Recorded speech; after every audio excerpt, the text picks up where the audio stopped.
Adventure in Krakow, presented by Aaron. Long, long ago, there was a small wooden barn in the sandy deserts in Basilicata. Bright yellow sunlight shone through the small cracks and crevices in the roof of the old barn. The sweet smell of hay wafted all around the room. Romina awoke to the sounds of birds chirping, wind whistling, and the barn's rusty wooden planks creaking. She slowly sat up from the hay she was sleeping on. Using long slender fingers, she brushed scraps of hay from her wavy brunette hair. Cosmo, Romina's cat, was a calico cat. He had brown, friendly eyes and a white pelt covered with orange, black, and ginger patches. A low purr rumbled from his throat as he watched Romina pour milk into a small bowl. Romina was a young girl, almost 12 years old, but lived without a family. Her parents somehow died. Not knowing what else to do, she ran away to the barn with Cosmo, and when she was 7 and took care of herself ever since. She got food from the shops in Basilicata and earned money by helping around in the market.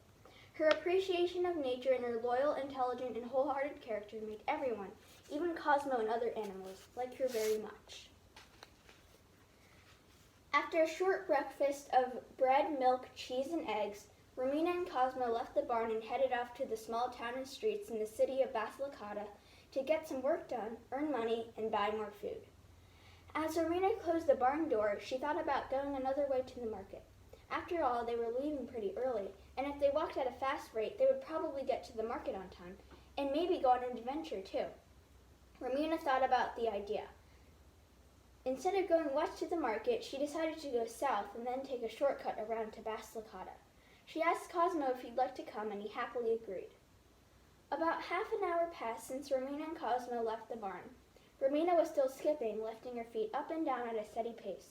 Cosmo was starting to slow down, and by the time they had traveled about 10 miles, he was literally dragging his small paws in the thick sand, trying to keep up with energetic Romina, who was 4 yards ahead of him. Suddenly, Romina's feet stopped dead. She was standing in front of what seemed like an abandoned town. The buildings and homes were huge, and the whole town itself was ginormous. Romina gaping at the town was like an ant staring at a shoe. If you put Cosmo in her place, he would have looked like a crumb. And yes, Romina was gasping in awe at the town, but Cosmo realized that she wasn't looking at the sides of the town, but the entrance. There was a sign planted in the sand. "Welcome to Krakow," was what it said. The wood in the sign was splintered, the paint was starting to peel, and part of the sign was broken off. The W in welcome was gone too.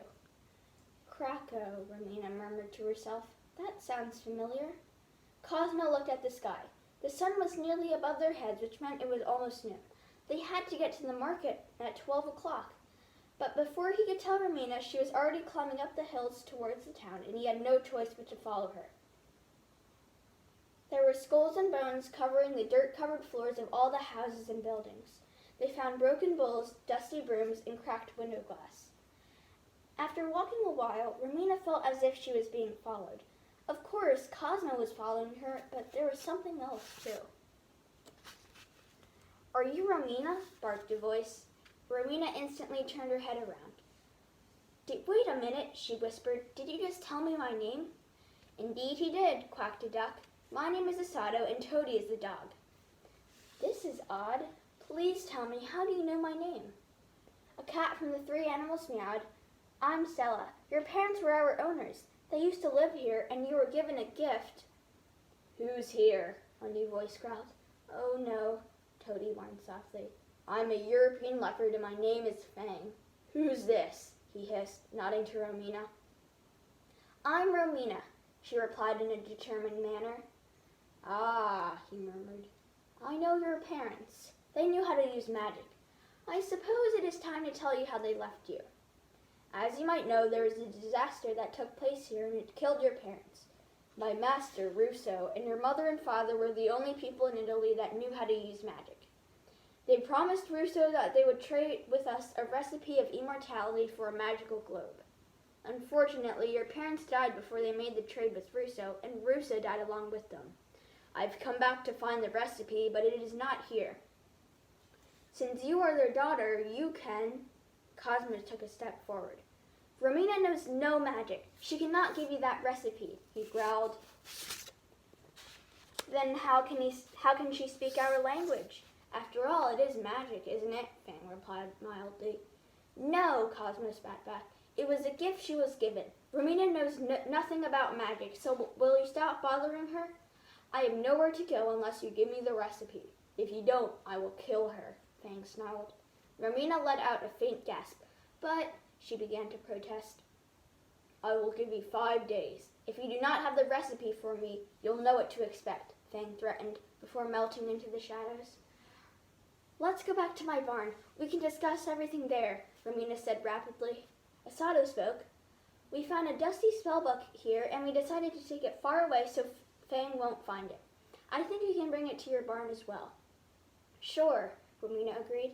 After carrying the massive book in an unbroken basket and taking it back to the barn, Romina queried, Do you three know anything about Fang? He was told to be cursed and carried the ghost of Russo around him. He is as evil as Russo, and he seems to be guided by him, Stella meowed. Maybe we could uncurse Fang, Romina mumbled. She started flipping through the pages. Spell of mind reading, spell of invisibility, spell of flight, she murmured. She kept flipping through. Potions, curses, spells. All of a sudden, she exclaimed, I found it, the recipe of immortality. All the animals hurried over to see. Romina scanned the fading cursive text. Oh dear, this can only be used by magicians or people who can use magic, she said disappointedly. I don't know any magic. But you can certainly try, Toady chimed in. There's one I know that can make others freeze. What am I supposed to do? Romina asked. First, think about who you want to freeze. Next, focus on something in front of you. That's when you think about ice. Romina took a deep breath. After a short while, she stared at the smooth stone wall of the barn intently and silently. Suddenly, Asada let out a small peep before turning as still as rock. Romina whipped her head around. Whoa, it worked! That was great, Stella purred. Cosmo waved his tail excitedly. Romina, you know how to use magic. After a short moment of cheerful approval, Toady barked. Now I think we should try and get rid of Fang and continue to work on our plan. Hi, came a quack. Asado was shaking his feathers and stretching his neck, wings, and legs. Asado, Romina exclaimed, please forgive me about freezing you. Asado said, that's all right, I could still think even though I was frozen. There's a potion that can make an evil being kind. There was a very long pause. Suddenly, the corners of Romina's lips turned up and her eyes brightened. I just thought of a brilliant idea. If we can put the potion into something for Fang to drink, then he would do so without knowing that we put the potion inside. That's terrific, Cosmo mewed. Toady barked. Then it settled. Tonight we will rest, and tomorrow morning we will begin to make the recipe. After a short night's sleep, all the animals woke up early to help Romina prepare the potion. It took another 3 days until the potion was finished. Romina and the other 4 animals gazed proudly at the blue and gold ceramic bowl with the swirl of purple liquid inside. Now we need to bring it to Fang, Cosmo meowed. Are you all ready? Romina asked. All the animals nodded their heads. Let's go. They put the bowl carefully in a woven basket and headed off. You've come early, Fang snarled when they arrived. Where's my potion? Here, Romina slowly took out the bowl. You need to drink it. Before Romina finished her sentence, Fang lunged at the bowl greedily, hunger glistening in his eyes. My time has finally come to arise from the dead, he cried. Then he began gulping down the potion. All of a sudden, he started spluttering and coughing. No, he rasped. His paws began flailing around and his whole body shook wildly. No. His voice trailed off before twitching his ear and lying completely still. He's dead, Romina whispered. Stella asked, Romina, what brought you here in the first place? Romina chuckled. Well, Cosmo and I were supposed to go to the market, but I wanted to go on an adventure, so we went south to take a shortcut. We ran into you 3, and then we had to deal with Fang. The farmer's not going to be happy. Cosmo meowed. Perhaps you 3 can stay with us from now on. Sure, I bet the farmer would be glad to have more animals helping, Asada replied. As they all raced in the direction of the market, Romina thought about what had happened. She would have never been able to defeat Fang without the help of 3 new animal friends she met. Friendship was vital to her and everyone. Now that she also had the gift of communicating with animals and the ability to use magic, other adventures ahead of her would be more exciting.